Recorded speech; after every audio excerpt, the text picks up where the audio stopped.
Hello, what are you reading? Hi, it's the Holy Quran. But isn't the Quran only for Muslims? Not at all. Its teachings are addressed to all humanity, from heads of state to everyday people like us. What does it teach us? It's a book of life for life. No thinking person should pass through life without it. Where can I get a copy? From the Ipci, 124 Queen Street, Durban.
Once again, welcome the members of the press and all the people here on behalf of the President, Management and staff of the IPCI. Represented here today are also representatives of various organizations that will be hosting Dr. Mansour by courtesy of the IPCI.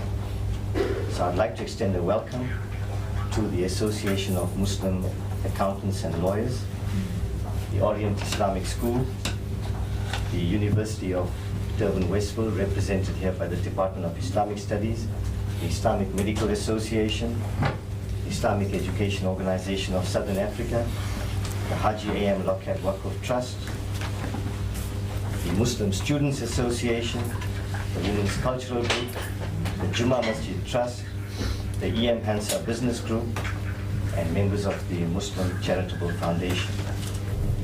Hopefully, after this exercise is over with Dr. Mansour, perhaps we could make a start of galvanizing our efforts and uniting to work in areas for the common cause of Islam. I have a little while ago circulated to every one of you Dr. Mansour's very formidable resume, which covered something like 4 pages. Therefore, I'm not going to expound his brilliance and his achievements, because that could be the subject of a seminar alone. What I would rather do is to just mention through to you that he is uniquely qualified, that he is not a specialist just on one aspect, but he would be able to talk to you on many aspects encompassing politics, religion, economics, and social issues. Therefore, it is my privilege and pleasure to welcome and present to you Dr. Khalid Al-Mansour. Thank you very much. I would like to say, Bismillah ar-Rahman ar-Rahim, Assalamu alaikum. It is a great pleasure for me to be with you, and I want to thank all of you personally for coming to meet with me. Having done that, I would like you to know that even though I may be a stranger to some of you, I am home. I am not making any apologies whatsoever. I'm home. It was only a few hundred years ago that my ancestors walked on this land. So the land speaks to me in a language that I understand, a language that I feel, and a language that I am a part of. Through the unfortunate acts of slavery, many people from this planet ended up, or this continent ended up in America. But we did not forget our roots. And we did not forget our obligations. It is not enough to claim to be a son of Africa or a daughter of Africa and make no contribution to the development of Africa. And therefore, we view ourselves as part and parcel of this country as well as the entire continent of Africa. The slaves who ended up in America came from the entire continent. We came from here, we came from East Africa, we came from West Africa, and in America we mixed together, as this continent ultimately will mix together. So if you would like a sneak preview of what Africa will look like in the coming years, look at me. I am biological Pan-Africanism. I represent the blood of every tribe. So I do not come looking for one tribe or specifically another tribe. All tribes, their blood flows within my veins. And this is how the African American views the continent of Africa. In addition to that, I would like you to know something that you already know. We have not forgotten our roots and our people and our ancestry, and there has been a line of African Americans who have kept our vision alive. I'm sure you know Marcus Garvey, and I'm sure you know Malcolm X, and I'm sure you know Martin Luther King, and I'm sure you know the various leaders and representatives who continue to remind us through the years.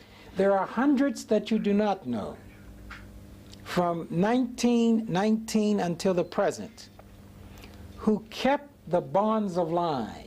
Some kept the bonds of Islam alive under circumstances that the history books are now just beginning to tell. Let me mention one incident of a gentleman who escaped from the plantation and moved to the swamp of Louisiana. And during the day, he lived under the water. He had a reed that he used to breathe. He was looked upon as a natural resource because he had memorized the Quran. And in the evening, the slaves would come and bring him food, and he would give them surah after surah to keep alive the message of Islam. So I want you to know that the speaker who gave Marcus Garvey his first orientation was named Musa Muhammad Ali, who in London provided a place of work for Marcus Garvey and encouraged him to become aware of his roots. So we have not forgotten in America. And part of my purpose in being here is to reaffirm to you that the 40 million African Americans stand behind the development of the continent of Africa, including South Africa. In addition to that, we feel that we must make a contribution. We must pool our experiences from all of our people in America to share those experiences with our brothers and our people here in South Africa. This is an obligation. But it's an obligation that makes us happy because it gives us an assignment that we are proud of. We have to tell you that the world is changing quickly. In Eastern Europe, I just witnessed a few weeks ago the reunification of Germany, an event that no one would have predicted 3 or 4 years ago, even 2 years ago. The rearrangement of Eastern Europe, the development of an Asian market, the decline economically of America, the decline of certain segments of Europe and the rise of other segments of Europe. It has happened with such speed. The rise of Japan. Just a few years ago, the atomic bomb was dropped on the Japanese, and it was the conventional wisdom: the Japanese will never be heard of or from again. But the Japanese have risen. In America, we've had an opportunity to track the developments and the declines. We've had an opportunity to extract some of those basic fundamental principles that have given rise to economic success. We are not so arrogant to tell you that everything that we have seen and heard or thought will work in South Africa. But we are humble enough to want to share with you our observations and experiences for the purposes of helping in any way we can from those experiences in the planning of the new South Africa. We would like to make those experiences available to discuss economic development, to show some of the mistakes that were made in the world and some of the mistakes the African Americans made in our desire to be free. We would like to share those. Some of them might be helpful. Others will be totally irrelevant. That decision and choice and selection is in your hand, because you are here looking at the processes unfold. You know better than I. I am trying to provide data. You select the data that is relevant, if any. If none is relevant, there's no problem. We are still brothers, and we have still tried, and we will still continue to share ideas, and I will be asking you for ideas that I might take with me to America or to Arabia or to China or to wherever I go. Specifically, I would like, while I'm here, to meet as many people as possible, to talk to as many people as possible, to share as many ideas as possible. I would like to talk about some of the potential for investment that exists in the world and some of the areas that there will be no investment. There are some parts of the world that don't have money and they don't want to tell you. And people are frantically pursuing. But at the end of the day, there will be no money. There is no capital there. So I would like to speak to some of you at times as a banker, to discuss with you the needs of a developing country. I would like to acquaint you with what bankers know. You probably have heard the speech of the former president of the World Bank, Mr. Robert McNamara. And he outlined the demographics of this continent in just 30 years. By the year 2020, the population of Africa south of the Sahara is projected to be 1,600,000,000 people. It is a large, large mass of land, larger than India, China, Western Europe, and the United States combined. That's the land mass of this great continent. 1,600,000,000 people in just 30 years. What will be the complexion of our people at that time? What will be the health problems, the agricultural problems, the communications problems? What will be the spiritual problems?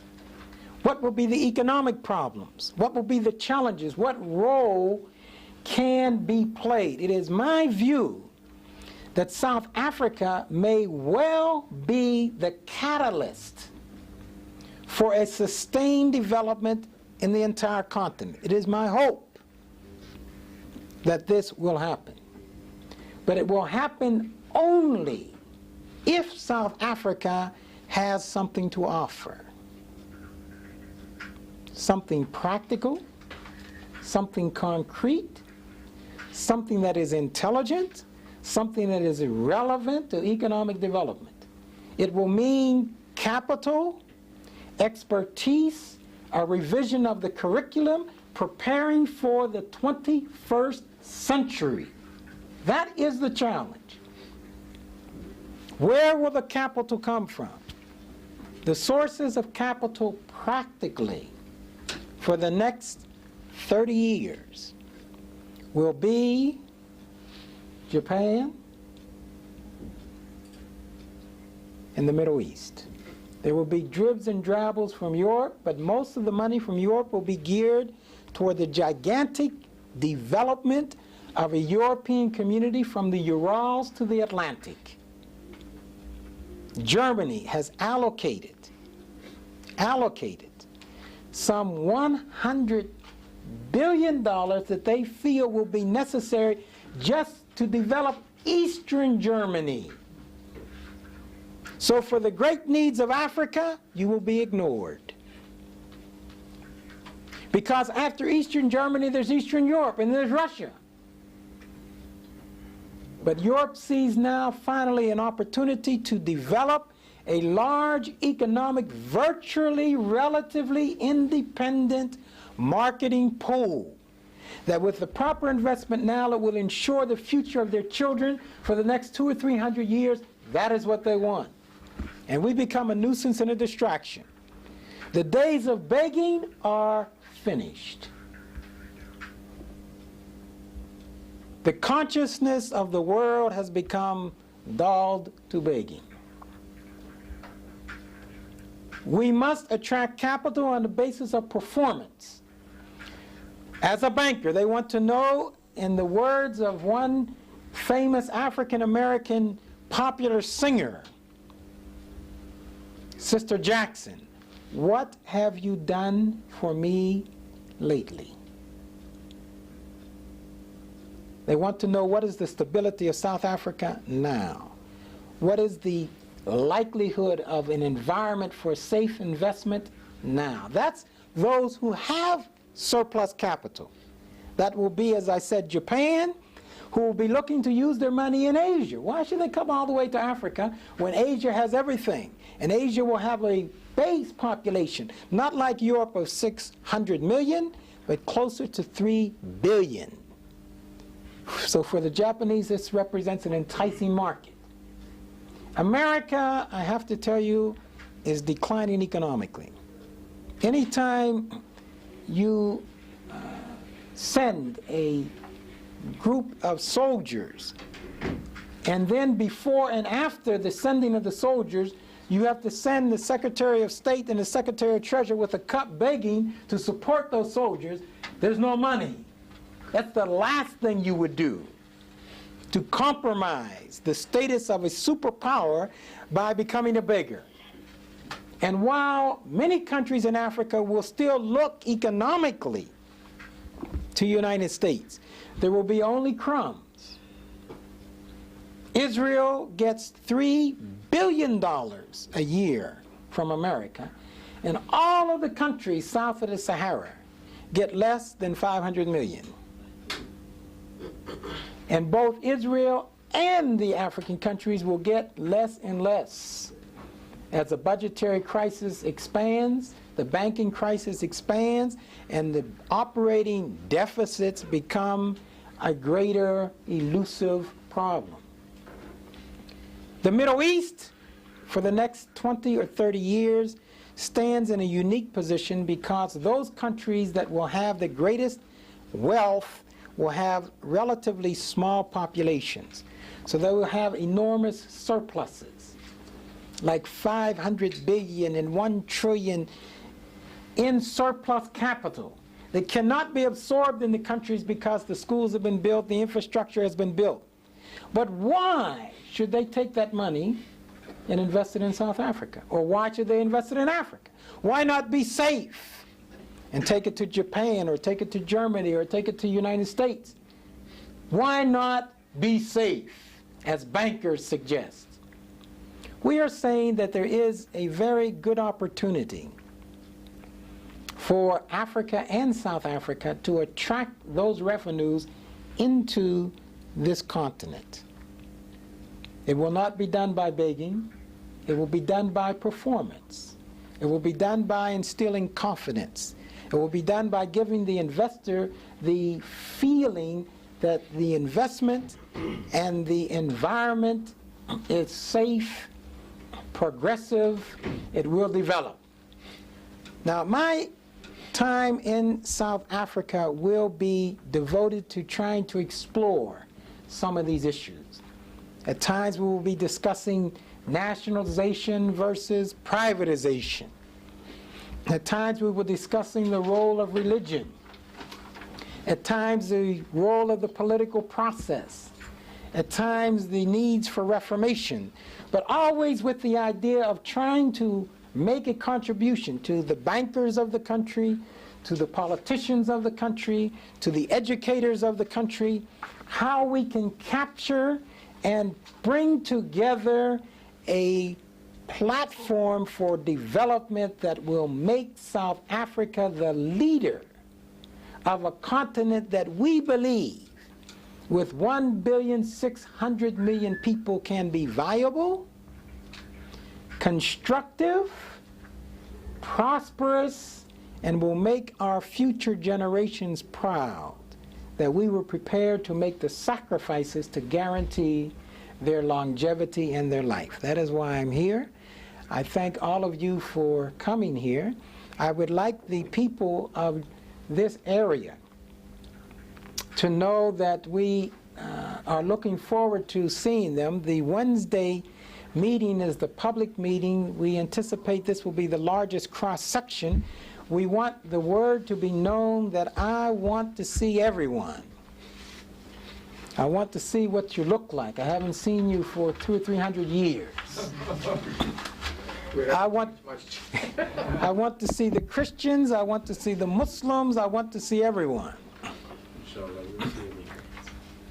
I want to make it clear that there are friendships that have been being transacted between people in this continent and people in America. And I don't want the friends to stay away. So we have Bishop Tutu, who has been visiting America for many times, and we have Nelson Mandela, who recently left America and is now leaving on another tour. We have Alan Bosak, to mention a few. Please tell them that their brother, Khalid Abdullah Tariq Al-Mansour, is home. And I want to see them. We have things to talk about. We want the clergy, the ministers, to come. Catholics come. Protestants come. Muslims come. We are here for a family reunion. I am home. I want all the tribes. The Hosha, the Zulu, the Ngoni, everyone, tell them, brothers here. Tell the clerk, I am here. I only have 2 weeks. I am available to contribute whatever I have. Silver and gold have I none, but such as I have give I thee. Thank you very much.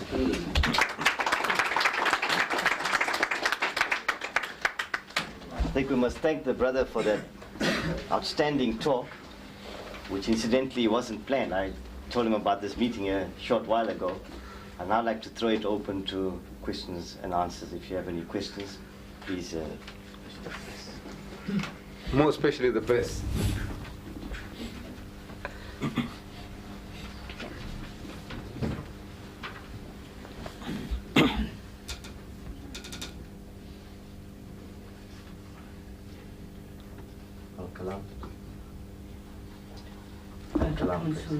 Could you comment on the present health crisis? The one is Saddam Hussein's occupation of Kuwait, and the second one is the presence of foreign sponsors in the Gulf area. I'm glad. What paper are you with? Al-Kalam. Al-Kalam. I'm glad that you came, and I'm glad that you asked this question. I cannot tell you that I am an expert in the Middle East. Neither can I tell you that I'm not an expert in the Middle East. I have been active in the Middle East since 1966. That's when I made my first visit, but before then, some of my people were and are active in the Middle East for thousands of years. So I feel comfortable about the activities and the framework that has taken place in the Middle East. As you know, people migrated from Ethiopia into the Middle East thousands of years ago, and are still there. The Dosari tribes are just some of the tribes that are still there, and I'm part of that heritage because I'm part of the African heritage. I am, however, going to tell you the background, the conflicts, who is right and wrong, the problems, but I'm not going to tell you today. Let me tell you why. If I told you now my views, no one would listen to economic development. People would take this topic, they would take their reaction to the topic, and they would forget that my primary mission is to help develop South Africa. Why do I say that? After I give you my views, and I will give it on Wednesday, after I give you my views on the Middle East, most of the people in South Africa will be unable to contribute anything toward the solution as a practical matter. But most of the people will be able to contribute to the opening of 2 million jobs in South Africa, and that is why I'm here. I want 2 million new jobs. Most of the people here will be able to contribute to the reformation of the curriculum, the educational curriculum in South Africa. I think that it is absolutely abominable that the true and accurate history of Africa is not in the curriculum. Black, white, very few people know the role that Africa has played in the world civilization. They know very little of the young man's bones that was found in Kenya, who lived 1,600,000 years ago. They know very little of the Timbuktu kingdom. When Africans from West Africa sailed to Mexico, and the Aztecs wrote it down and they told Cortez. It's in Cortez's diary in Spanish. The Aztecs made monuments of the Africans. They carved their face into stone so that it would be remembered forever, as though they knew a day would come when it would be suppressed. And for over 300 years, it has been left unstated. This is an unforgivable error. It is not just to the people of African descent all over the world, and it is not just to our own commitment intellectually to the knowledge of the world. Newsweek came out with a big cover showing Adam and Eve, based upon the anthropological and archaeological evidence, had to have been Africans. So they put African pictures on the cover of Newsweek to show that it is time to go back. Now, why is this important? Because it inspires people who have given up, who have doubted their abilities. It makes them feel alive again. It should be known in South Africa that a study was done of the African students who have come to America to study. And they took advantage of the college opportunities. They applied themselves diligently, but the results are seldom circulated. Let me share with you the results. 22% of every African student studying in college in America is an A student. That's the top.